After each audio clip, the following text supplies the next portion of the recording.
최근 각종 정부 지원금을 사칭한 신종 보이스피싱입니다.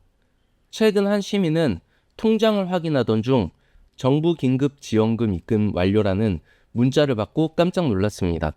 실제로 30만 원이 입금되어 있었습니다. 소비 쿠폰이 지급된 줄 알고 기뻐했던 것도 잠시 그날 저녁 계좌가 정지되었습니다. 이러한 정부 정책을 이용한 신종 보이스피싱이 있습니다. 이 영상에서 소비 쿠폰처럼 보이는 보이스피싱 수법의 실체, 왜 내 통장이 정지되었는지, 실제로 당했을 때 어떻게 대처해야 하는지 정확히 알려드리겠습니다. 안녕하세요. 복잡하고 어려운 정보, 눈높이에 맞춰 쉽게 설명드리는 눈높이 정보입니다. 영상이 도움이 되신다면 구독과 좋아요 부탁드릴게요. 요즘처럼 정부의 각종 지원금이나 소비 쿠폰 지급 소식이 많은 시기, 사기범들은 그 틈을 노립니다. 먼저 소비 쿠폰 지급 안내처럼 보이는 문자를 보냅니다. 문자에는 실제로 정부 부처나 지자체 이름을 도용한 발신명이 표시돼 있어 일반인이 보면 진짜처럼 느껴질 수 있습니다. 김모 씨는 며칠 전 정부 소비 쿠폰 지급이라는 이름으로 30만 원이 입금된 것을 확인했습니다. 출처와 불분명하지만 정부에서 지원이 많아지는 요즘 같은 시기라 크게 의심하지는 않았는데요. 그런데 다음날 낯선 번호로 전화가 걸려왔습니다. 고객님, 어제 정부 지원금이 잘못 입금됐습니다. 이건 시스템 오류로 발생한 거라 다시 송금해 주셔야 합니다. 안 그러면 법적 문제가 될 수 있어요. 김 씨는 당황했습니다. 정부 지원금인 줄 알았는데 잘못 들어온 거면 돌려줘야 하나? 망설이던 찰나 상대는 갑자기 목소리를 바꿔 협박하기 시작합니다. 고객님, 빠르게 입금해 주셔야 합니다. 지금 30만 원이 들어갔지만 전체 피해액은 300만 원으로 신고할 겁니다. 그리고 보이스피싱 범죄를 경찰에 접수해버리면 당신 계좌는 즉시 정지됩니다. 아시죠? 계좌 한번 묶이면 한 푼도 못 쓰는 거. 김 씨가 겁에 질려 전화를 끊었지만 불안한 마음에 은행 앱을 열어보니 정말로 계좌가 거래 정지 상태로 바뀌어 있었습니다. 더 황당한 건 기존에 쓰던 모든 계좌도 함께 정지되었다는 점이었습니다. 생활비, 공과금, 월세, 카드 결제까지 하루아침에 전부 멈춰버린 겁니다.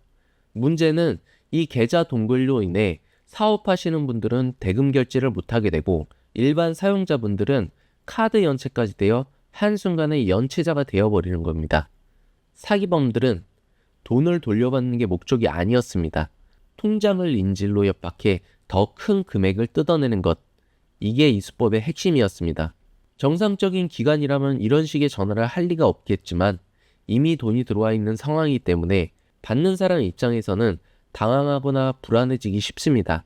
여기서 실수로 송금해준 계좌로 다시 돈을 보내면 즉시 사기범죄의 계좌로 돈을 넘긴 셈이 되는 것이고 응하지 않으면 내 계좌가 보이스피싱에 사용됐다는 허위 신고로 정지가 됩니다. 즉 돈을 돌려주든 안 돌려주든 이미 그 시점부터 사기의 덫에 걸린 상태가 되는 겁니다. 김모 씨는 결국 은행을 찾았습니다. 계좌가 왜 정지됐는지 어떻게 풀 수 있을지 묻기 위해서였습니다. 은행 직원은 딱 잘라 말했습니다. 보이스피싱 의심 계좌로 신고가 접수돼 계좌를 동결했습니다. 저희는 정지 요청이 들어오면 그대로 조치할 수밖에 없습니다. 자세한 건 경찰에 문의하셔야 합니다. 당황한 김 씨는 곧바로 경찰서로 찾아갔습니다. 하지만 경찰의 반응은 또 달랐습니다. 금전적인 피해가 발생한 건 아니잖아요. 본인이 돈을 보낸 것도 아니고 오히려 입금 받으신 거고요. 그러면 사건 접수가 어려울 수 있습니다. 은행을 통해 해결하셔야 할 문제로 보입니다. 결국 다시 또 은행, 또 경찰, 이후 금융감독원에도 문의를 했지만 돌아오는 대답은 똑같았습니다. 사건 접수 전에는 저희가 개입할 수 없습니다. 은행과 다시 협의해 보시죠. 책임은 누구에게도 없고 해결은 어디에서도 되지 않는 상황. 김 씨는 통장도 묶였고 일상도 멈췄고 그런데 아무도 문제 해결을 도와주지 않았습니다. 이런 기간간의 떠넘기기, 이른바 책임 핑퐁은 많은 보이스피싱 범죄자들이 공통적으로 겪는 현실입니다.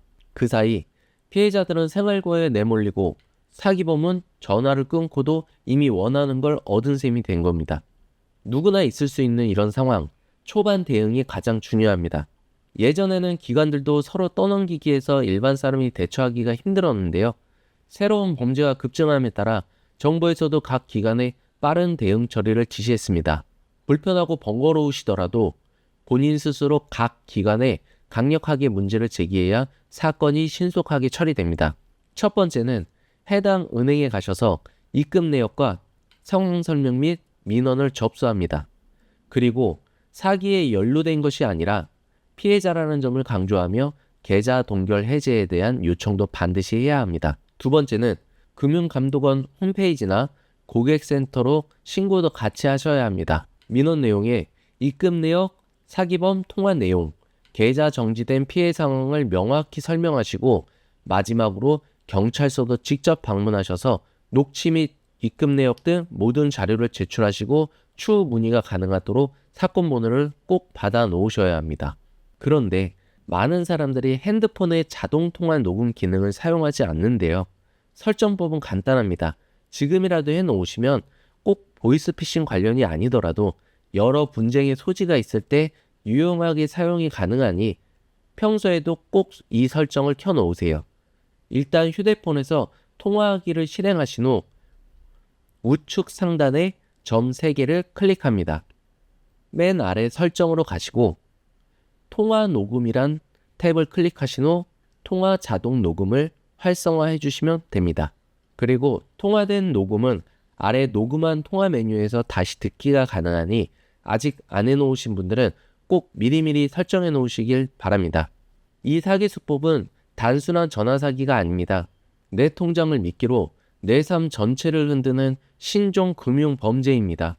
누구나 한순간의 방심으로 걸려들 수도 있고 도움을 받기도 쉽지 않습니다. 그래서 더더욱 처음부터 의심하는 습관이 중요합니다.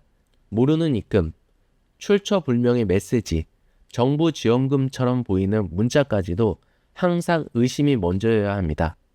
이 영상을 보셨다면 가족, 지인들에게도 꼭 알려주세요. 영상 공유로 누군가의 피해를 막을 수도 있습니다. 그리고 요즘 정부에서 각종 지원 혜택을 많이 내놓고 있는데요. 신청해야만 받아갈 수 있는데 몰라서 못 받아가시는 분들이 많습니다. 여행 가실 때 숙박비 5만 원까지 지원해주는 2차 숙박 패스타, 그리고 내가 사용한 카드 금액의 20%를 환급해주는 상생페이백 이벤트 등 제 채널에 오시면 여러 정부 지원에 대한 자세한 영상이 있으니 시청하셔서 꼭 혜택 받아가시길 바랍니다. 영상 끝까지 시청해주셔서 감사드리며 영상이 도움이 되셨다면 구독과 좋아요는 제게 큰 힘이 됩니다. 감사합니다.